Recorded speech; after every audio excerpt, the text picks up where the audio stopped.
ಸತ್ಯವೇದ ಹೇಳ್ತದೆ, Jesus said to his disciples, ಯೇಸು ತನ್ನ ಶಿಷ್ಯರಿಗೆ ಹೇಳಿದರು, I am not walking alone now. ನಾನು ಒಂಟಿಯಾಗಿ ಈಗ ನಡೀತಾ ಇಲ್ಲ, I am not walking barefoot now. ನಾನು ಬರಿಗಾಲಿನಲ್ಲಿ ನಡೀತಾ ಇಲ್ಲ. You are going into the village right opposite to me. ನನ್ನ ಎದುರಿಗಿರುವ ಹಳ್ಳಿಗೆ ನೀವು ಹೋಗ್ಲಿಕ್ಕಿದ್ದೀರಾ. And there is a donkey tied. ಅಲ್ಲಿ ಒಂದು ಕತ್ತೆ ಕಟ್ಟಲ್ಪಟ್ಟಿದೆ. ಒಂದು ಕತ್ತೆ ಇದೆ.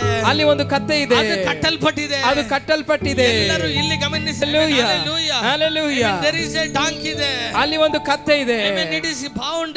ಆ ಒಂದು ಕತ್ತೆ ಕಟ್ಟಲ್ಪಟ್ಟಿದೆ. No man has ever seated on it. ಅದರ ಮೇಲೆ ಯಾರು ಇದುವರೆಗೂ ಕೂತಿಲ್ಲ. Go untie the donkey and bring it to me. ಆ ಒಂದು ಕತ್ತೆಯನ್ನು ಬಿಚ್ಚಿ ನನ್ನ ಬಳಿ ಕರೆದುಕೊಂಡು ಬನ್ನಿ. Are you listening to me? ನಾನು ಹೇಳೋದನ್ನ ಕೇಳ್ತಾ ಇದ್ದೀರಾ? No man has ever sat on that donkey. ಯಾರು ಕೂಡ ಇದುವರೆಗೂ ಆ ಕತ್ತೆಯ ಮೇಲೆ ಕುಳಿತೇ ಇಲ್ಲ. Because amen, that donkey was only there to bear burdens. ಯಾಕೆಂದ್ರೆ ಆ ಕತ್ತೆ ಇರುವುದು ಭಾರವನ್ನು ಹೊರುವುದಕ್ಕಾಗಿಯೇ. Amen. In the olden days, ಹಳೆಯ ದಿನಗಳಲ್ಲಿ amen, Dobies would carry all the amen unclean clothes on the donkey and take it. ಅಗಸರು ಅವರು ಬಂದು ಎಲ್ಲ ಹಳೆಯ ಒಂದು ಕೊಳೆಯ ವಸ್ತ್ರಗಳನ್ನೆಲ್ಲ ಆ ಕತ್ತೆಯ ಮೇಲೆ ಹಾಕಿಕೊಂಡು ಹೋಗ್ತಾ ಇದ್ರು. ಎಲ್ಲ ಮೂಟೆ ಕಟ್ಟಿ ಅದರ ಮೇಲೆ வெச்சிருப்பாங்க. ಎಲ್ಲ ಕೊಳೆ ಬಟ್ಟೆನ ಮೂಟೆ ಕಟ್ಟಿ ಅದರ ಮೇಲೆ ಇಡ್ತಾ ಇದ್ರು. ಎಷ್ಟು ಜನ ನಾನು ಹೇಳೋದು ಅರ್ಥವಾಗ್ತಾ ಇದೆ? ಕಳದೆ ಇದೆ. ಈ ಕತ್ತೆ ಯಾವ ಕತ್ತೆ ಇದು? ನಂಬರ್ 1, ಮೊದಲನೇದಾಗಿ ಕಟ್ಟಪಟ್ಟಿರುವ ಕಳದೆ. ಇದು ಕಟ್ಟಲ್ಪಟ್ಟಿರುವ ಕತ್ತೆ. This donkey doesn't have freedom. ಈ ಕತ್ತೆಗೆ ಸ್ವಾತಂತ್ರ್ಯ ಇಲ್ಲ. இந்த டாங்கியால சிரிக்க முடியாது. ಈ ಕತ್ತೆ ನಗಲಿಕ್ಕೆ ಅದಕ್ಕೆ ಸ್ವಾತಂತ್ರ್ಯ ಇಲ್ಲ. டாங்கியால வந்து சந்தோஷமா இருக்க முடியாது. ಈ ಕತ್ತೆ ಸಂತೋಷವಾಗಿರ್ಲಿಕ್ಕೆ ಆಗಲ್ಲ. It is bound. ಇದು ಕಟ್ಟಲ್ಪಟ್ಟಿದೆ. It is controlled. ಇದು ಹತೋಟಿಯಲ್ಲಿ ಇಟ್ಟಿರುವಂತದ್ದು. ಎರಡನೆಯದಾಗಿ donkey would bear a lot of burdens on it. ಈ ಒಂದು ಕತ್ತೆ ಬಹಳ ಹೊರೆಯನ್ನು ಹೊತ್ತಿರುವಂತ ಕತ್ತೆ.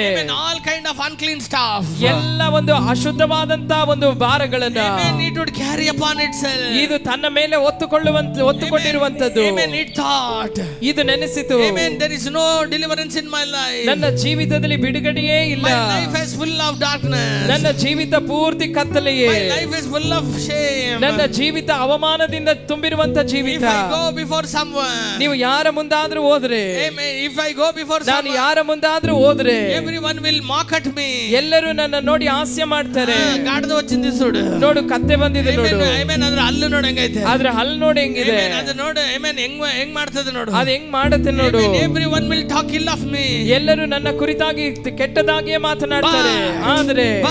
ಆದ್ರೆ one day came, ಒಂದು ದಿನ ಬಂತು, someone suddenly came and started to untie. ಯಾರೋ ಒಬ್ಬರು ಬಂದು ತಕ್ಷಣವೇ ಅದನ್ನು ಹಾಗೆ ಬಿಚ್ಚುತ್ತಾ ಇದ್ದಾರೆ. ಯಾರೋ ಒಂದು ಕಲ್ಟ್ರಾಂಗ, ಯಾರೋ ಬಂದು ಬಿಚ್ಚುತ್ತಾ ಇದ್ದಾರೆ.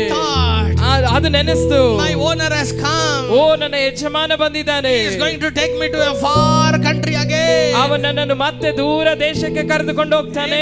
He will keep lot of weight upon me. ನನ್ನ ಮೇಲೆ ತುಂಬಾ ಭಾರವನ್ನು ಇಡ್ಲಿಕ್ಕಿದ್ದಾನೆ.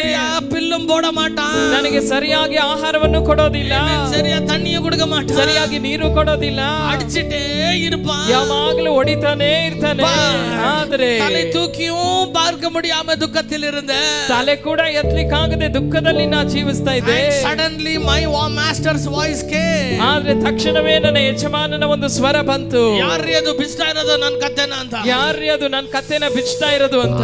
ಆಗ ನಾನು ನೋಡ್ತೇನೆ, ನನ್ನ ಬಿಚ್ತಾ ಇರೋರು ಹೇಳಿದ್ರು, ನನ್ನನ್ನು ಬಿಚ್ತಾ ಇರುವವರು ಹೇಳಿದ್ರು, ಇದು ಯಜಮಾನನಿಗೆ ಬೇಕು, ಇದು ನನ್ನ ಯಜಮಾನನಿಗೆ ಬೇಕು. ಬೇರೆ ಆಮೇನ್ ಸಲ್ರಿ, ಎಷ್ಟು ಜನ ಆಮೇನ್ ಅಂತೀರಾ? ಕಳದಕ್ಕೆ ಯಜಮಾನನ ಇರಕಲ್ಲ, ನೀ ಕತ್ತೆಗೆ ಯಜಮಾನನಾಗಿರ್ಬೋದು, ಉಲಗತ್ತಿಗೆ ಯಜಮಾನ, ಲೋಕಕ್ಕೆ ಯಜಮಾನ, ಎಲ್ಲವற்றுக்கு மேல் ಯಜಮಾನ, ಎಲ್ಲದಕ್ಕೂ ಮೇಲೆ ಯಜಮಾನನಾಗಿರುವ. ಅವರಿಗೆ ಕುದುರೆ ಬೇಡಮ್ಮ, ಅವರಿಗಿಂತ ಕಳದ ಬೇಡಮ್ಮ. ಆತನಿಗೆ ಕುದುರೆ ಬೇಕಾಗಿಲ್ಲ, ಆತನಿಗೆ ಬೇಕಾಗಿರೋದು ಈ ಕತ್ತೆ.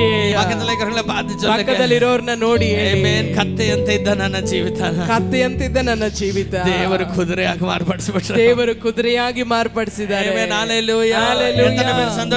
ಎಷ್ಟು ಜನ ಸಂತೋಷವಾಗಿದ್ದೀರಾ? Suddenly they untied the donkey. ತಕ್ಷಣವೇ ಆ ಕತ್ತೆಯನ್ನು ಬಿಚ್ಚಿದರು. Taking the donkey somewhere. ಅದನ್ನು ಆ ಕತ್ತೆಯನ್ನು ಎಲ್ಲೋ ಕರ್ಕೊಂಡು ಹೋಗ್ತಾ ಇದ್ದಾರೆ. அந்த டாங்கிக்கு சொல்றாங்க, ಆ ಕತ್ತೆಗೆ ಹೇಳ್ತಾರೆ, ನೀ ಯಾರ ಪಾಕ ಪೋರ தெரியுமா? இப்போ ನೀ ಯಾರನ್ನ ಕಾಣ್ಲಿಕ್ಕೆ ಇದೆಯಾ ಗೊತ್ತಾ? ನೀ ಯಾರನ್ನ ಕಾಣ್ತೀಯಾ ಗೊತ್ತಾ? ನೀ ಈಗ ಯಾರನ್ನ ನೋಡ್ಲಿಕ್ಕೆ ಇದೆಯಾ ಗೊತ್ತಾ? ಅನೇಕ ಪ್ರವಾದಿಗಳು ಆತನ ನೋಡ್ಬೇಕಂತ ಆಸೆ ಪಟ್ರು, ಅನೇಕ ಪ್ರವಾದಿಗಳು ಆತನನ್ನು ಕಾಣ್ಬೇಕಂತ ಆಸೆ ಪಟ್ರು, ಅನೇಕ ಪರಿಶುದ್ಧರು ಆತನ ಒಂದು ಬಾರಿ ನೋಡ್ಬಿಡ್ಬೇಕಂತ ಆಸೆ ಪಟ್ರು, ಅನೇಕ ಪರಿಶುದ್ಧರು ಆತನ ಒಮ್ಮೆ ನೋಡ್ಬೇಕು ಅಂತ ಆಸೆ ಪಟ್ರು.